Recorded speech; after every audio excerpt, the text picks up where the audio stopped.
willkommen zu einem neuen Video auf meinem Kanal MJ Wilimir. Ihr habt es ja gerade schon im Intro gesehen, heute ist es endlich soweit und ihr kriegt das Roomtour-Video, was ich euch schon vor Monaten versprochen habe. Aber das ist halt irgendwie schon ein etwas größeres Projekt und deswegen konnte ich mich nie so dazu aufraffen, weil das dementsprechend dann ja auch viel Arbeit ist, das zu schneiden und das zu untertiteln. Und deswegen habe ich mich dazu entschieden, da einfach zwei Teile draus zu machen. Ihr seht jetzt gleich also den Teil 1 meiner Roomtour. Ich zeige euch also, sage ich mal so, die Hälfte von dem, was es so bei mir zu sehen gibt. Und in einem weiteren Video kommt dann noch die zweite Hälfte. Also, ich wünsche euch erstmal viel Spaß und wir gehen dann direkt mal rüber. So, und wo ich gerade vorstand, das war auch direkt die Tür zu diesem Zimmer. Und wollen wir dann direkt mal reingehen. Ja, und ich filme erstmal einmal rum. Ja, da steht auch mein Stativ. Ich habe erst gedacht, vielleicht mache ich das mit Stativ, aber nein, ich filme es jetzt freihand. Also ich filme erst einmal rum, dann zeige ich euch alles noch detailliert. Genau, das ist also mein Michael Jackson Raum. Ihr seht, das ist nur eine Hälfte. Die andere Hälfte ist nicht mit Michael Jackson Sachen. Deswegen zeige ich euch die auch nicht. Aber diese Hälfte, die ihr jetzt seht, die ist dafür umso voller mit Michael Jackson Sachen. Und ja, fange ich mal an, euch alles im Detail zu zeigen. Hier an der Wand hängen einige Poster. Das finde ich irgendwie immer schön, wenn man auch nochmal so ein bisschen Platz hat, um ja, einfach freie Wände hat, um auch mal Poster aufzuhängen.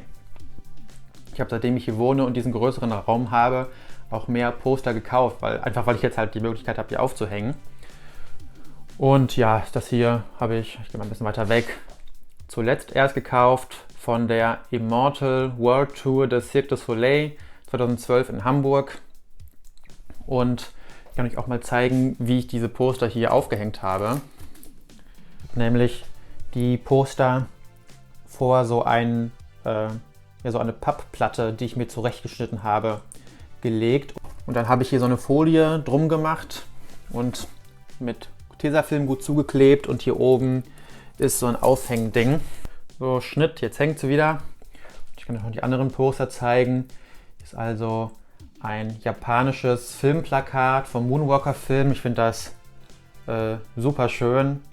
Das habt ihr auch schon mal in einem meiner Videos gesehen. Dann ist hier was von Invincible, ein Promo-Plakat. Ich lege gerade mal das Stativ hier weg, das brauchen wir jetzt nun wirklich nicht. Ein Promo-Plakat von Invincible von 2001 und dann noch in der gleichen Größe, wahrscheinlich aus der gleichen Promo-Aktion, auch von 2001, nämlich das Promo-Plakat für die History Volume 1 Greatest Hits, also die erste Best-of-CD des History-Albums nochmal ausgekoppelt. Und dann ist hier noch ein Invincible-Poster mit allen 4 Cover-Varianten aus dem UK, glaube ich. Und auch noch von der You Rock My World Single. Und dann hier eins meiner Lieblingsposter von Dangerous, also Dangerous Album-Promo, It's Dangerous, It's Coming Soon. Ich finde das irgendwie super, mal wieder so Michael-mäßig irgendwie.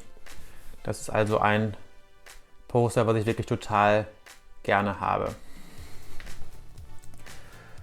So, dann geht es auch mal direkt weiter mit meinem CD-Display an der Tür. Die gibt es, glaube ich, gar nicht mehr. Also ich habe letztens noch mal so eins gesucht und das nicht gefunden. Wie gut, dass ich dieses hier schon länger habe. Hier sind halt meine japanischen CDs, also nicht alle, aber einige.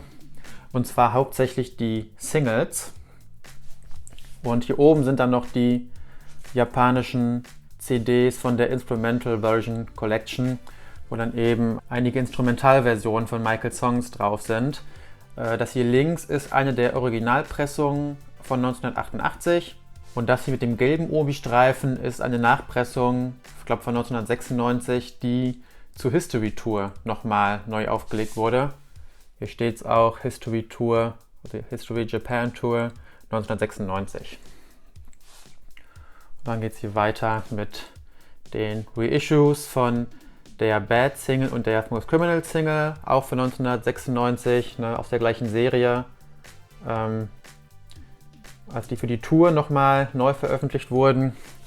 Und dann geht es hier weiter mit den regulären Singles vom Dangerous Album, also Black or White, Remember the Time, Jam, Uptown Jams und Downtown Jams. Also diese beiden Releases, wobei ich natürlich die mit dem lilanen Cover immer super schön finde. Dann gibt es hier von In the Closet sogar 3 Versionen, Mixes Behind the Door 1, 2 und 3. Auch hier wieder mein Favorit, die lilane Version. Dann Who Is It? Gehen wir über zur History-Ära. You Are Not Alone. They Don't Care About Us. Earth Song. Stranger in Moscow. Und dann die Blood on the Dance Floor Singles.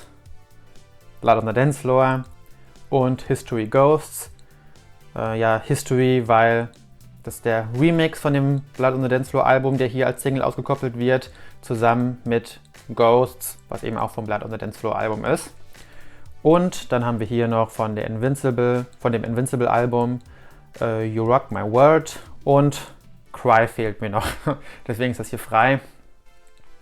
Immer wenn ich jetzt hier vorbeigehe, sehe ich und ärgere mich, dass mir die noch fehlt. Aber die ist halt selten und teuer und deswegen muss das ja noch ein bisschen frei bleiben, bis ich da mal ein gutes Angebot finde. So, dann geht es hier mal weiter mit dieser Ecke hier. Hier haben wir oben erstmal noch 3 Poster. Einmal ein This Is It Poster, das ist kein offizielles Kinoposter, das ist ein offizielles Merchandise-Poster. Irgendwo hier unten ist auch ein Logo von Bravado, da seht ihr es. Also ein kommerzielles Poster. Dann hier mein History Tour Konzertplakat vom 10. August 97 in Hockenheim, Deutschland.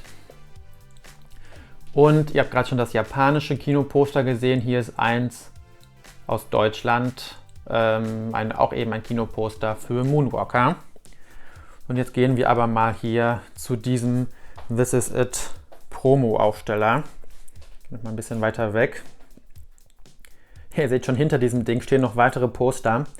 Die tausche ich dann vielleicht manchmal aus in Zukunft, dann nicht immer dieselben hängen. Aber dieses Pappaufsteller-Ding war ein deutscher Promo-Aufsteller, der also so im Laden stand, also in so großen Elektronikläden, die viel so DVDs und Blu-rays verkauft haben. Und weil ich ja, wie ihr schon seht, das Ding ist prall gefüllt, die verschiedenen Versionen von This Is It so gerne sammle, habe ich mir dieses Ding mal zugelegt, als ich es gesehen habe. Bin ich also auch irgendwie 2 Stunden oder so mit dem Auto hingefahren, um das abzuholen. Dafür war es dann aber kostenlos. Also die Person hat das verschenkt. Für also ein super Deal für mich und es ist wirklich toll. Es ist wirklich so schön, diese ganzen This Is It Versionen in diesem This Is It Pappaufsteller zu haben. Jetzt gehen wir nochmal hier einmal gucken. Also hier vorne sind so die deutschen Versionen, also eine deutsche Leihversion mit Vermietrecht, die schon eigentlich ein bisschen seltener ist. Aber hier sind halt erstmal deutsche Versionen und dann hier französische Version. Ist auch noch eine französische aus den Benelux-Ländern mit 3D Backstage-Pass und Tschechische Republik und so weiter. Und es geht dann hier halt so weiter. Leihversion aus Spanien, bulgarische Pressung, rumänische Pressung. Also je weiter wir hier kommen, desto ferner werden die Länder, kann man mal so sagen. Eine japanische Pressung. Das ist übrigens die einzige Pressung, die ich kenne, wo hier hinten der Rücken schwarz ist und nicht blau. Ihr könnt noch mal sehen, der ist hier überall blau. Nur bei der einen japanischen Pressung ist der schwarz. Dann hier in der Mitte haben wir diese schöne Box. Da hinten geht es dann noch mit Blu-rays weiter. Das zuvor waren alles DVD-Versionen. Auch wieder mit einer deutschen Pressung hier dabei, die Steelbook-Version. Aber auch hier zum Beispiel Norwegen oder Brasilien habe ich hier auch. Dann haben wir hier nochmal eine japanische Version. Das ist die Leihversion, also aus einer Videothek von This Is It aus Japan. Die ist auf Blu-ray, aber in so einer DVD-Hüllenform. Dann haben wir hier noch so ein Promo-Set aus Japan. Das habt ihr schon mal gesehen. Die 3D Blu-ray Promos habt ihr auch schon mal in einem extra Video gesehen. Genauso wie auch diesen Kino-Trailer auf 35 mm Film, den habt ihr ebenfalls schon mal gesehen. Und hier sind dann noch so besondere Sachen. Auch das habt ihr schon mal in einem Video gesehen, diese Blockbuster-DVD mit der Foto-Collection drauf. Dann ist hier eine Video-CD aus der Türkei, die Festplatte und halt noch so verschiedene Dinge, die hier einfach noch dabei sind. So, dann stehe ich mal wieder auf. Und ihr seht hier als nächstes meine Schallplatten. Und die meisten meiner Schallplatten sind also hier auf dieser Seite. Da habe ich diese schönen Boxen, wo man dann hier auch mal was drin suchen kann. Und ich habe mir selbst mal schon vor einiger Zeit diese Registerkarten, nenne ich jetzt einfach mal, hier selbst erstellt. Die habe ich dann so designt, wie sie mir gefallen. Und hier finde ich dann immer alles. Ne? Also wenn ich irgendwie mal bei Invincible Ära gucke, gut, hier ist ja nicht so wahnsinnig viel drin, weil da auch einfach nicht so viel erschienen ist. Die sehr seltene The Girl Is Mine 2008 Remix Pressung oder hier noch You Rock My World in der 7 Zoll Pressung. Und ja, hier bei Thriller habe ich dann noch sowas hier wie die Picture Disc oder ich habe natürlich generell auch noch ein paar schöne, etwas besonderere Sachen. Hier die japanische Pressung von Thriller, wo ich es mal so komisch finde, dass die ein Foto aus dem Billie Jean Video als Cover hat in Japan. Und ja, hier eben auch noch in der Off the Wall Ära. Ach, hier ist noch die You Can't Win Picture Disc aus dem UK, die ist auch ganz schön. Ihr seht schon, 7 Zoll Pressungen habe ich jetzt gar nicht so wahnsinnig viele. Ich finde die irgendwie immer schon weniger interessant als die 12 Zoll Pressungen. Und ja, deswegen, dieses kleine Ding hier ist übrigens sowas, das flog bei mir rum. Und das habe ich mal hier vorne so reingestopft, weil wenn die hier nach vorne fallen, ich mache das mal so, deute das mal so an, dann könnte es irgendwie sein, dass die, wenn da zu viele von hinten nachkommen, die irgendwie durchbricht. Deswegen habe ich dieses Ding hier mal reingelegt, damit das nicht passiert. So, dann mal zu den 12 Zoll Pressungen. Hier habe ich Singles und Alben gemischt, aber innerhalb von diesen Dingen getrennt. Ihr seht schon hier Thriller-Ära Singles und das Thriller-Album. Ja, also es geht so von hinten nach vorne. Ne? Hinten ist Off the Wall Album. Hier habe ich jetzt halt nicht so wahnsinnig viele Pressungen. Ja, eine Hongkong-Pressung, ja, irgendwie Sachen, die ich mal irgendwann bekommen habe. Off the Wall Singles habe ich dafür die ziemlich seltene Rock With You 12 Zoll Pressung. Don't Tip You Get Enough und dann hier noch so eine Promo-Single von You Can't Win. Ich rechne irgendwie You Can't Win und The Wiz immer noch der Off the Wall Ära zu, die, obwohl das ja eigentlich schon vorher war. Ja, und dann halt Thriller-Album, da habe ich halt ein paar mehr Pressungen, aber jetzt auch nicht so wahnsinnig viele. Korea, Tschechoslowakei, Argentinien. Bei den Thriller-Singles habe ich halt auch irgendwie bei den meisten auch nur eine Pressung pro Single. Irgendwie Thriller, Beat It. Ich habe immer die japanischen Sachen so gerne, deswegen kaufe ich die immer als erste. Billie Jean aus Japan. Dann die irgendwie noch Thriller aus Kolumbien und sowas. Ein paar Sachen kommen da immer noch zusammen. Aber wie jetzt auch schon hier bei Bad, nicht so die Welt. Bei Bad habe ich die seltene Promo-Pressung aus der DDR. Die habe ich mal günstig bekommen. Und ansonsten halt, wie gesagt, halt ein paar Pressungen einfach. Hier Bad Singles. Die Adventskalender-Version von Smooth Criminal habt ihr schon mal gesehen. Und halt einfach ein paar schöne dabei. Hierhin geht es noch weiter mit den Bad Singles. Dann muss ich hier nochmal wieder zurück. Habe ich hier einen Bereich Alben von Dangerous bis Invincible, weil, naja, da ja einfach nicht so viele Vinylpressungen rausgekommen sind. Und also von den Alben. Und da habe ich jetzt halt dementsprechend auch nur ein paar drin. Invincible habe ich hier History, Blood on the Dance Floor, Dangerous Originalpressung, Dangerous Version auf rotem Vinyl und ja, halt, das ist eigentlich selbsterklärend. Dangerous Singles habe ich doch noch ein paar mehr. Die finde ich irgendwie auch immer mit am schönsten. Ich glaube, Dangerous ist auch so ein bisschen meine Lieblingsära. Hier gibt es halt auch allerhand Vinyl-Singles, verschiedene Pressungen. Who Is It Promo-Single. Die habe ich gekauft, weil da eine A Cappella-Version von Who Is It drauf sein soll. Die ist aber ganz furchtbar. Die hat einen ganz, ganz starken Hall. Also kauft nicht diese Pressung, nur weil ihr Who Is It als A Cappella-Version irgendwo drauf haben wollt. Aber die Pressung hier ist sehr schön mit diesem Cover-Artwork. Und es setzt sich bei History fort. Ganz viele schöne Singles, Promo-Singles. Gibt es ja bei They Don't Care About Us diese Geschichte mit LP, Edit und Single-Version, wo es irgendwie bei einer ein Fehldruck war. Und naja, wie gesagt, es kommt mit der Zeit einiges zusammen, aber jetzt so der Super-Experte hier bei Vinyl bin ich natürlich auch noch lange nicht. Also eine Dancefloor habe ich hier auch. Da habe ich diese ganzen Promo-Singles aus dieser Serie aus dem UK. Dann bei Invincible kam jetzt auch nicht so wahnsinnig viel raus. Was ist das hier? Butterflies. Da gibt es ja auch noch verschiedene. Hier ist You Rock My World Promo-Single. Das ist die andere von Butterflies. Unbreakable. Die habe ich glaube ich, in einem ganz frühen Video von mir gezeigt. Also wenn euch das interessiert, dann guckt da nochmal. Dann hier noch Alben ab 2009. Da ist jetzt, glaube ich, ja, ist nur Escape, Scream und die This Is It Vinylbox. Aber was ich immer noch gerne sammle, ist MJ mit anderen. Ihr seht schon, hier ist noch Michael mit Stevie Wonder und ja, mit Paul McCartney auf dem Dingen hier drauf. Da habe ich eben auch noch mal ein paar Singles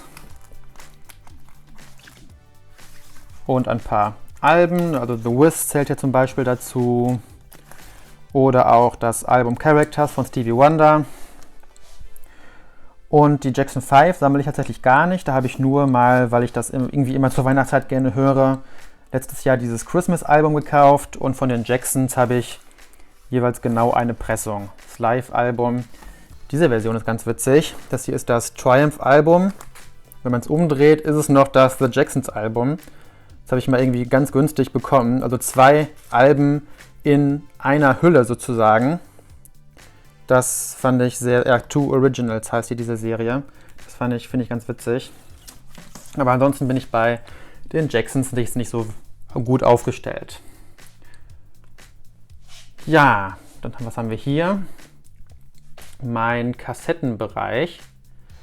Ja, Kassetten habe ich irgendwie doch schon wieder ein paar Jahre her, dass ich angefangen habe, die zu sammeln. Am Anfang hatte ich die nicht gesammelt. Hier oben sind Michaels Alben Off the Wall, Thriller und Bad in der japanischen Pressung draufgestellt. Und hier sind dann eben verschiedene Pressungen der Alben auf Kassette.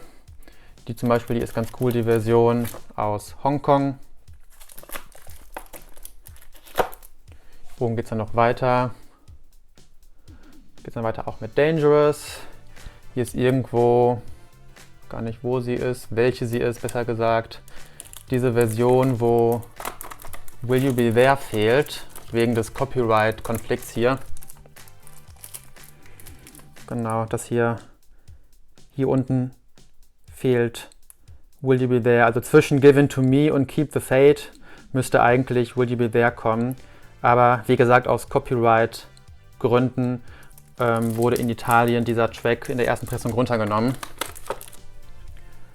Habe ich hier auch noch zum Beispiel die Number Ones Compilation. Die kriegt man auf Kassette nur in ganz wenigen Ländern, unter anderem Indonesien.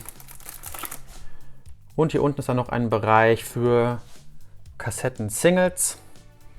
Hier haben wir zum Beispiel die ziemlich seltene Bad Maxi aus der EU. Oder Leave Me Alone aus der Türkei. Die ist leider nicht in so einem guten Zustand. Hier hat jemand was weggeschnitten, aber dafür war sie sehr günstig. Und naja, einige davon habt ihr mit Sicherheit auch schon in meinen Videos bei Unboxings etc. gesehen. Und hier unten sind dann noch so ein paar Sachen. Oh, die hier kann ich euch nochmal zeigen. Das ist jetzt mal eine gute Gelegenheit. Das sind keine Sachen, wo ich jetzt extra ein Video zu machen würde. Aber das kann ich euch jetzt mal eben so zwischendurch zeigen. Ich habe mal durch Zufall diese Kassette gefunden. Dreams and Illusions. Und hier ist Michaels Song Mind is the Magic drauf. Diese Compilation ist 1995 erschienen, hier unten steht es auch. Und die CD-Version davon, die ist super bekannt, super einfach zu finden. Und dass es das auf Kassette gibt, diese Information gab es irgendwie einfach nicht. So, ich habe diese Kassette gesehen und habe gedacht, krass, das gibt's auf Kassette. Und dann habe ich das sofort gekauft für irgendwie unter 5 Euro. Habe das dann auch der Discogs Datenbank hinzugefügt. Also da findet ihr es inzwischen auch, habe ich da eingestellt. Aber ist halt irgendwie was irgendwie kaum jemand kennt oder kaum jemand was von weiß. Aber die habe ich hier in meinem Kassettenregal. Weil ich nicht mehr Kassetten habe, ist die andere Hälfte von dem unteren Teil des Kassettenregals mit diesem Poster von der Michael Jackson On the Wall Kunstausstellung in Bonn überklebt.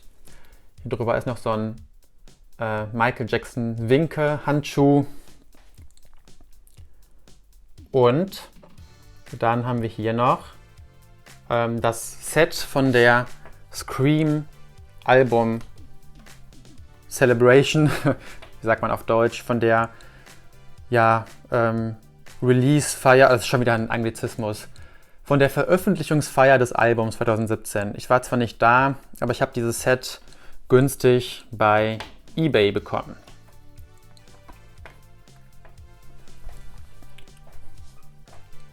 Das war's mit Teil 1 meiner Michael Jackson Room Tour. Es ist einfach zu viel, was ich hier habe und ich habe einfach zu große Lust, euch das auch detaillierter zu zeigen, als dass ich alles in ein Video gepackt hätte. Deswegen, wie gesagt, sind es jetzt 2 Videos und ich freue mich dann, euch demnächst noch den zweiten Teil meines Michael Jackson Raums zu zeigen. Das wäre dann hier unter mir. Da gibt es noch CDs und dann gibt es jetzt hinter mir eben auch noch Vitrinen, wo ich auch noch Dinge zeigen kann und eine Ecke, wo noch mehr CDs und DVDs sind. Das zeige ich euch alles beim nächsten Mal. Fürs Erste, denke ich mal, reicht es jetzt. Gebt meinem Video doch gerne einen Daumen hoch und abonniert meinen YouTube-Kanal. Schreibt mir gerne auch euer Feedback in die Kommentare und teilt das Video, wenn ihr möchtet. Darüber würde ich mich sehr freuen. Schaut gerne auf meinem Instagram-Account vorbei. Und wir sehen uns dann demnächst zu einem weiteren Video und dann auch ebenfalls demnächst zu Teil 2 der Room Tour wieder. Auf jeden Fall wünsche ich euch bis zu meinem nächsten Video eine schöne Zeit und ich sage bis dann.